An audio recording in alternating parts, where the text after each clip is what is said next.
ধন্যবাদ।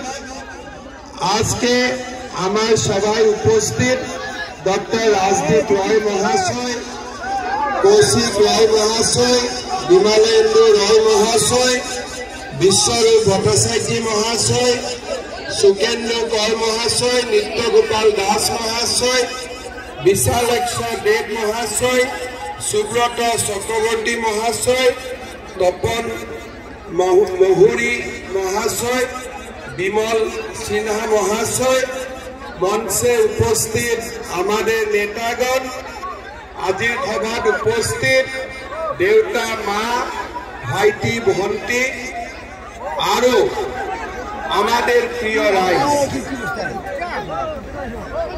প্ৰথমে মই আপোনালোক সকলোকে বহাগ বিহু আৰু পয়লা বৈশাখৰ বহুত বহুত শুভেচ্ছা জনাইছো।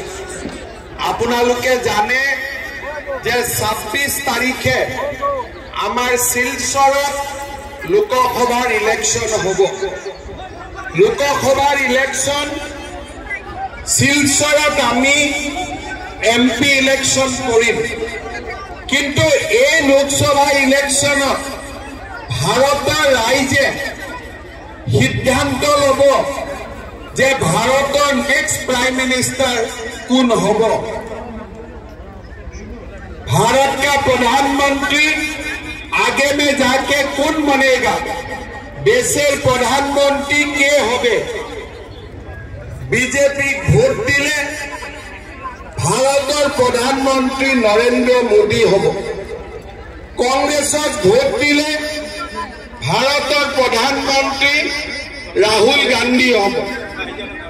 ए इलेक्शन मोदी और राहुल गांधीर मजत प्रतिद्वंदिता।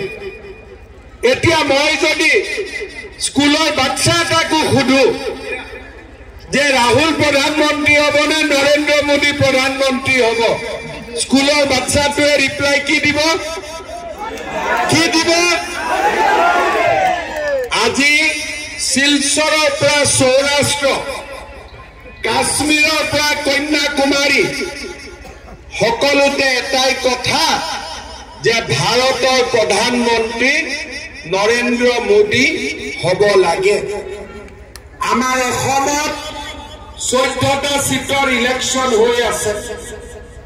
মই যেতিয়া ইলেকশন আৰম্ভ হৈছিল মই ভাবিছিলো আমি 11 সিটত জিকিম, কিন্তু এইকেইদিন অসমৰ যি আবহাৱা, অসমৰ যি পৰিৱেশ, মইতো গ্যাৰেন্টি দি কব পাৰো আসামে 14টার মতো আমি 14টা সিটেই জিতবে, এরকম এখন আমাদের সম্ভাবনা। শ্রদ্ধা রাইজ, 2014 সনত মোদীজি ভারতের প্রধানমন্ত্রী হয়েছিল। সেই সময়ত অসমৰ পৰিৱেশ কি আছিল? অসমত বড়ো আন্দোলন আছিলে, ডিভাইড আসাম 50-50। কাৰ্বি আংলঙত আন্দোলন আছিলে, কাৰ্বি স্টেট বনাব লাগে। আলফাৰ আন্দোলন আছিলে কি আমাক একটা সেপারেট কান্ট্রি লাগে। অসমত ডেইলি বোমা, গুলি, এজিটেশন, ধর্ণা, বন্ধ, পিকেটিং, এইটাই আছিল আসামের পরিবেশ। 10 সাল পরে এখন আসামের পরিবেশটা কি? আলফায়ু আলোচনার টেবুলে বড়ো আন্দোলন সমাপ্ত হয়ে গেল, কার্বি আন্দোলন সমাপ্ত হয়ে গেল, ডিমাসা আন্দোলন সমাপ্ত হয়ে গেল। সব জায়গায় এখন এক উন্নয়নের পরিবেশ, এক বিকাশের পরিবেশ।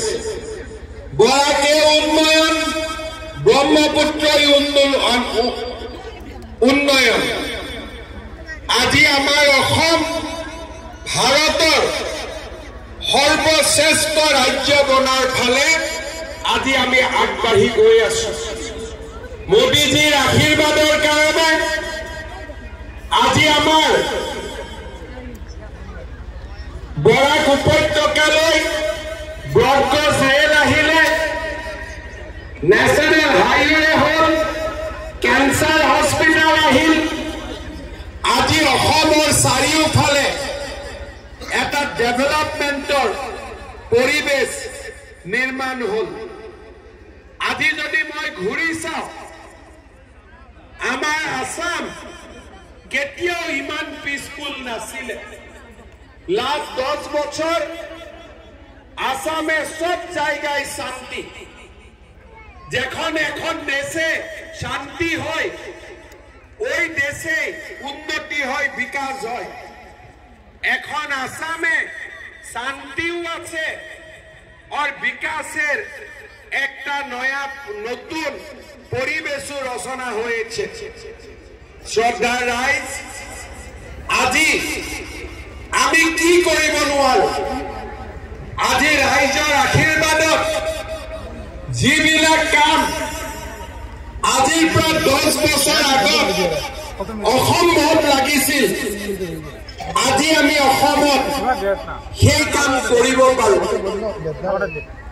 মই যেতিয়া যোৱাবাৰ ইলেকশ্যনত আহিছিলো বৰাক ভেলী, তেতিয়া মই ৰাইজক কৈছিলো